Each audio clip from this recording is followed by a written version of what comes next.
Tyre जरा damage झालं त्यामुळे थोडंसं वाईट वाटतंय.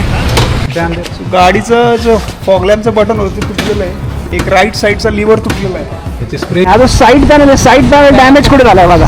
हा इथे आणि हा इथे डॅमेज व्हायचा काही संबंध नाही. आज मेन म्हणजे तिथं होऊ शकत नाही ना, तिथं डॅमेज झालं. तो इथं दिसतोय का डायरेक्ट चेसीच्या इथंच. हां तिथं लागूच शकत नाही. कसं झालं काय माहिती. फ्रंट मार्गात जे आहे पूर्ण घासलेलं आहे. हा जो टँक आहे पूर्ण इथे डॅमेज झालेला आहे. इथे पण डॅमेज झालेला. हा सगळ्यात मोठा डॅमेज आहे. इथे जो फॉग लॅम्प होता हा फॉग लॅम्प डायरेक्ट तुटून त्याचा क्रॅम्प तुटलेला आहे. त्याची मागचं जे नंबर प्लेट होल्डर आणि इंडिकेटर होल्डर असतं पूर्ण तुटलेलं आहे.